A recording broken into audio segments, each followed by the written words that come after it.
안녕하세요. 축구 분석 채널 팬손흥민 TV입니다. 토트넘이 다음 시즌 챔피언스 리그를 진출할 수 있을까요?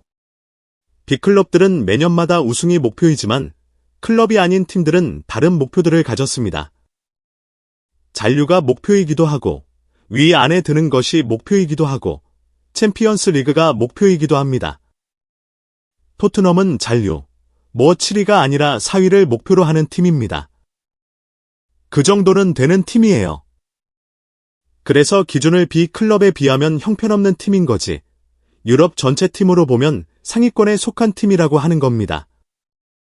네비 회장은 살림을 잘하면서 B클럽들에 비해서 돈을 많이 쓰지 않으면서도 상위권을 경쟁할 수 있는 팀을 유지시키고 있는 것이 경영을 잘하고 있다고 평가를 받고 있다 하죠.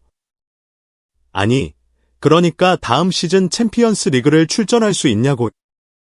챔피언스 리그를 출전하려면 지난 시즌부터 5위 안에 들면 가능성이 생겼습니다.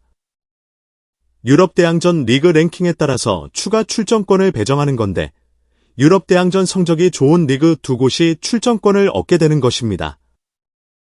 그 혜택을 어느 팀이 받냐면 분데스리가의 도르트문트. 세리에 선정까지 이루어지면서 115년 역사상 최초로 챔피언스 리그에 진출하는 영광을 얻게 된 것입니다. 엄청난 부를 얻게 된 거죠.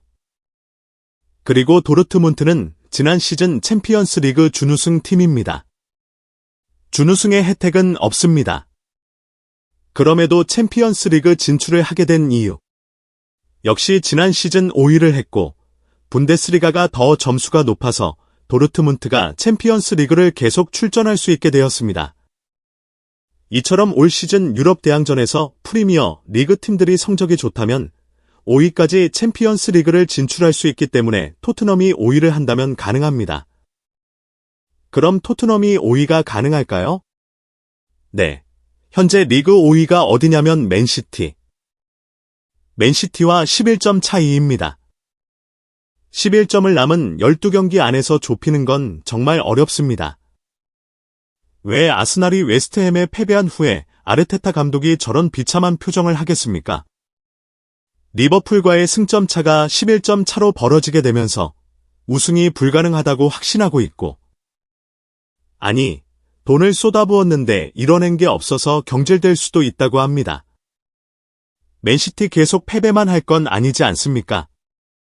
토트넘은 전 경기 승리를 해야만 5위 안에 들 수 있는 가능성이 생긴다고 봐야 합니다. 현재 주중에 27라운드가 치러지고 있는데 보세요. 13위였던 크리스탈 팰리스가 8위였던 아스톤 빌라를 4대1로 대파를 시켜버렸습니다. 아스톤 빌라는 직전 경기인 주말 26라운드에서 상위권 첼시를 상대로 승리했던 팀입니다. 내시포드, 아센쇼를 영입하면서 대진 운으로 챔피언스 리그 8강도 충분히 지금 가능한 상황입니다. 그런데 13위 팀 크리스탈 팰리스가 대승을 거뒀다. 그거요. 지금 진짜 리그가 혼돈 그 자체입니다. 토트넘이 모두 패배했던 본머스와 브라이튼 맞대결을 했는데 브라이튼이 승리했습니다. 이런 팀들이 토트넘보다 더 높은 순위에 있다 보니까 아니, 어떻게 무패, 전승이 가능하겠습니까? 우선 챔피언스 리그 진출할 수 있느냐의 기준은 5위 안에 들어야 한다는 거였으니까 그건 겪어봐야 할 것 같습니다. 토트넘이 5위를 하지 못해도 챔피언스 리그 진출할 수 있는 기회는 있습니다. 유로파 리그 우승입니다. 끝. 유로파 리그 16강은 아직 시작도 안 했으니까 말을 줄이겠습니다. 토트넘이 다음 챔피언스 리그를 진출할 수 있는 기회는 이렇게 두 가지가 있습니다. 둘 다 가능성이 높다고 볼 수 없는데 손흥민이 항상 강조하는 것처럼 매 경기 최선을 다하고 그 결과를 받아들이면서 달려나가면 된다고 하죠. 간단하잖아요. 토트넘이 리그 3연승을 한 상황에서 만나는 상대가 지금 맨시티입니다. 상위권에서 경쟁하고 있다면 보통 이럴 때 승점 6점짜리 경기다 말을 하는데 남은 12경기 상황에서 승점 11점 차이인데 맨시티는 토트넘이 지금 보이지도 않거든요. 네, 3위도 가능한 맨시티가 13위 토트넘을 왜 신경 씁니까? 그런데 이번 27라운드에서 토트넘이 맨시티를 이기면 진짜 분명 정말 더 큰 혼란의 프리미어 리그가 됩니다. 맨시티와의 8점 차, 중상위권 팀들의 경쟁도 치열해서 먹고 먹히기 때문에 토트넘이 맨시티를 넘으면 정말 이상한 일을 겪게 될 수도 있습니다. 첼시가 지난 시즌 그랬잖아요. 12위였던 첼시가 어떻게 5위 토트넘과 3점 차밖에 안 나면서 6위를 했겠습니까?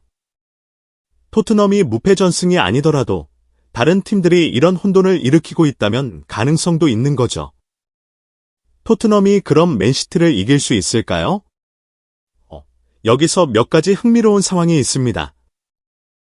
맨시티가 발버둥을 쳐도 예전 맨시티가 아니라는 거네. 계속 증명되고 있습니다. 레알 마드리드에게 참패, 리버풀에게 무득점 참패. 혼란은 무릎 부상이라는데 무리하게 토트넘전에 출전할지 모르겠습니다. 이미 스쿼드가 야른 상황인데 3일 쉬고 토트넘 원정 경기를 치르게 되는 겁니다. 이에 반해서 토트넘은 선수들이 복귀를 하면서 쓸 수 있는 카드가 많아졌고 26라운드도 손흥민을 비롯한 선수들이 체력 안배를 할 수 있었고 맨시티보다 하루 더 쉰 상황입니다. 거기다 토트넘이 맨시티를 어떻게 이기냐고 하기 전에 기록을 알아야 합니다. 토트넘은 올 시즌 맨시티를 2번 모두 이겼습니다. 리그컵에서 만나서 홈에서 2대1 승리, 맨시티 원정으로 떠나서 4대0 대승을 거두었습니다. 거기다 토트넘은 이제 그냥 맨체스터 킬러입니다. 올 시즌 맨체스터 5연승. 네, 현재 토트넘은 그때보다 더 좋아진 포지션도 있고 살짝 불안한 포지션도 있습니다. 더 좋아진 포지션은 스펜스의 대활약과 메리바의 미친 활동량으로 더 성장했다는 겁니다. 스펜스는 현재 토트넘에서 최고의 선수로 인정받으면서 토트넘 내에서도 스펜스를 계속 조명하고 있고 기자들도 스펜스 발굴에 대해서 무슨 일이 있었던 건지 궁금해하면서 질문하고 있습니다. 정리하면 이런 거죠. 콘테는 버렸는데 그리고 임대도 보낸 선수고 엔지 감독도 외면한 것처럼 보였는데 어떻게 단번에 이런 엄청난 선수가 되었냐고 의아해하는 거죠. 스펜스는 입스위치전에서 득점도 했었습니다. 킥력을 제외하면 진짜 아놀드, 제임스보다 더 낫던데. 그리고 메리바. 중요한 경기 때마다 예상 밖으로 선발 출전을 자주 했습니다. 엔지 감독은 자신의 전술에 메리바를 적극 활용하며 베리바는 패스 성공률 1위 선수가 되어 있습니다. 그러니까 인정받죠. 불안한 건 스트라이커와 클루셉스키입니다. 솔랑케, 히샬리송이 복귀를 하지 못한 상황이라서 맨시티전에서 버텨줄 스트라이커가 없는 상황입니다. 그러면 엔지 감독의 고민은 누구를 선발 출전시킬 것이냐인데 텔은 입스위치전에서 최악이라는 걸 스스로 보여줬습니다. 팀이 4골을 넣는 동안 기점조차 없고 팀이 대승을 거뒀는데 공격수가 평점이 5점입니다. 그럼 끝난 거죠. 엔지 감독이 교체를 안 한 게 더 문제가 있다고 봐야 합니다. 텔이 빠지면 그럼 이제 누구냐?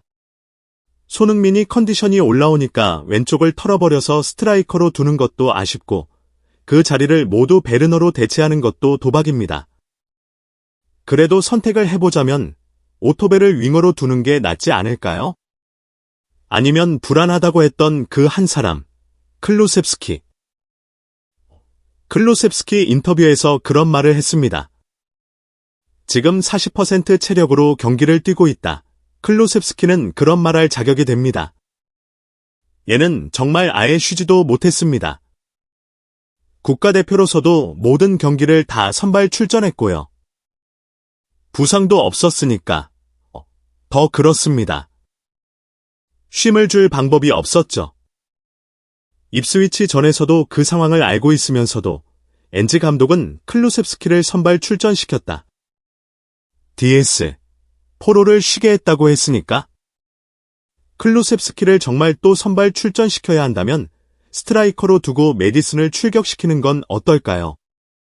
맨시티는 스톤스, 아칸지가 이탈해 있습니다. 그리고 혼란도 출전 못할 것 같은 예감입니다. 그렇다고 토트넘이 지금 2번 다 이겼다고 해서 교만한 것은 아닙니다. 분명 맨시티가 버거운 상대인 거지 만만한 건 아니에요. 내일 새벽 4시 30분 경기 어떤 결과가 나오게 될지 지켜보시죠. 네, 맨시티 킬러 손흥민이 싹 다 정리해 주길 응원하겠습니다. 이 영상이 마음에 드시나요? 좋아요, 구독, 공유를 눌러 저희를 지원해 주세요.